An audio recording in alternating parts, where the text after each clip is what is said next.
Bom, esse exercício aqui, ele é um exercício extremamente inteligente, genial, por assim dizer, né?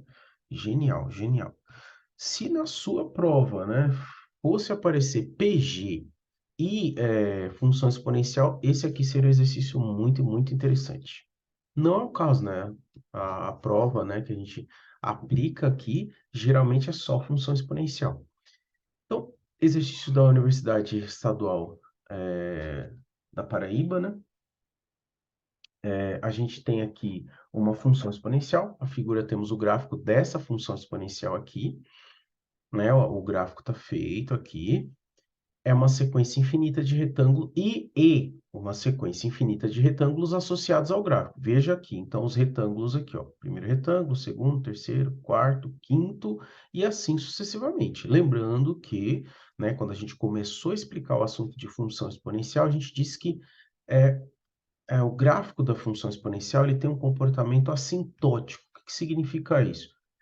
O eixo X, né? É claro que não só o eixo X, mas nesse caso o eixo X, ele está se comportando como a assíntota do gráfico. Que é isso? É uma reta e o gráfico nunca vai tocar nessa reta. Ele vai sempre chegar muito próximo, muito próximo, muito próximo dessa reta. Ou seja, ele vai se aproximando, mas não toca nunca nessa reta, né? E aí, olha o que o exercício propõe. A soma das áreas de todos os retângulos dessa sequência infinita. E aqui ele deu uma dica. É aqui, sequência infinita. Isso aqui é uma soma de termos de uma PG, né? Então, ó, a soma das áreas, né? As áreas de todos os retângulos, né? Todas as áreas desses retângulos aqui, tá certo? Então, bora lá. Interessante calcular esse negócio aqui, cara. Então, a gente vai ter que calcular a área desse retângulo, a área do próximo, do próximo, do próximo e somar essas áreas. Então, a gente vai calcular a área desse primeiro retângulo aqui, ó, que eu vou chamar de A1. A área do segundo retângulo, que eu vou chamar de A2. Opa, A1, eu vou fazer um pouquinho mais embaixo. Aqui, esse aqui é o A2. A1, A2 e assim sucessivamente. Quando eu calcular a área dos dois primeiros, você já vai entender o que vai acontecer com o restante dos retângulos. Então, a área de um retângulo, né? Essa é a área A1, é base, que nesse caso a base dele é 1, né? Começa no 0 e vai até 1. Todas as bases dos retângulos serão 1, né? Ó, do 1 até o 2, a base é 1, a base é 1, a base é 1, a base é 1. Então, eu vou ter que fazer base vezes altura. Só que aí é que está a questão. A altura, por isso que ele deu a função exponencial. A altura é o y, né? É essa coordenada que está aqui. Então, a altura é essa coordenada y. Então, como é que eu encontro a coordenada y, né, desse ponto aqui, ó? Né? Então, qual é o y desse ponto? Aí é que está a questão. O y desse ponto aqui, né, é diferente do que foi colocado aí no gráfico, né? O y deste ponto, né, que é essa coordenada que está aqui, não é 0 e 1, né? Diferente do que está ali, tá enganando a gente, né? Por quê? Para que eu encontre o y desse x, o y é o valor da função, né? Posso escrever a função assim, ó. Opa, vou escrever aqui. Y igual a 2 terços elevado a x. E aí, a gente lembra, para a construção de um gráfico, quando eu troco o x por um valor, eu encontro o valor do y. Se o meu x é 1, eu vou ter que encontrar o y trocando esse x por 1. Então, aqui vai ficar elevado a 1. Só que todo número elevado a 1 é ele mesmo. Então, o y é 2 terços. Então, esse 1 e 0, na verdade, ele deveria estar aqui, ó, né? Esse aqui é o ponto 1 e 0. Né? Então, nesse dia, os candidatos foram aqui enganados por esse ponto. Né? Esse ponto aqui, 1 e 0, é esse ponto aqui, ó. 0 e 1 está aqui. Esse aqui não é o 1 e 0 jamais. Né? E por que que esse ponto é 1 e 0? 0 no x, 1 no y. 1 por quê? Porque quando o meu x é 0, 2 terços elevado a zero, todo número elevado a zero dá 1. Né?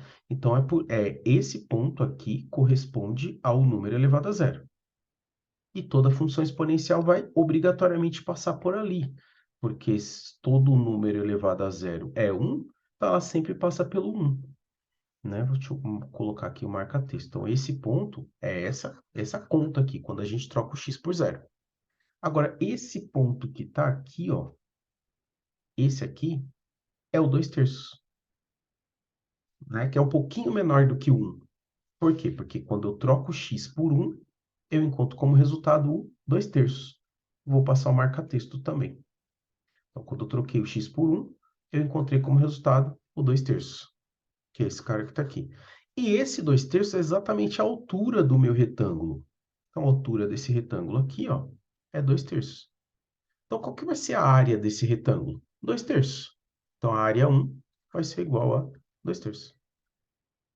Não é isso? E aí eu vou prosseguir, vou fazer mais uma conta da área 2 para você perceber como é regular, né? Vai se repetir essa conta.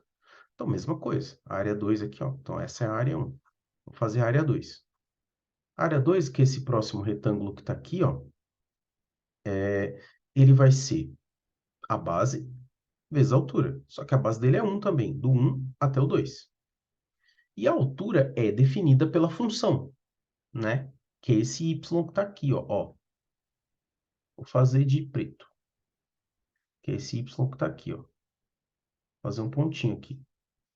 Só que este y que está aqui, né? Fiz até uma setinha ali no gráfico. Ele só é encontrado quando eu troco o meu x por 2. Então, quando eu troco x por 2, eu vou encontrar um y igual a sei lá quanto. Então, y igual a 2 terços elevado a 2. No lugar do x, a gente põe 2. E aí eu vou fazer a conta, né? E tudo bem. Só que eu não vou fazer esse resultado, não. Eu vou deixar assim, ó, 2 terços elevado ao quadrado. E se eu for calcular a área, e aí sim você já deve ter percebido essa regularidade. A área vai ser igual a 2 terços elevado ao quadrado.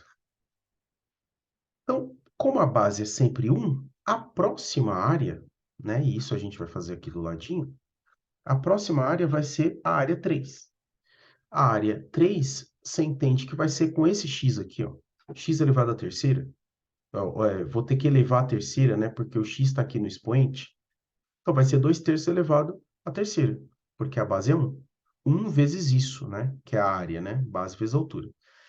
Então, a área 1 ficou 2 terços, porque é elevado a 1, e o x é 1.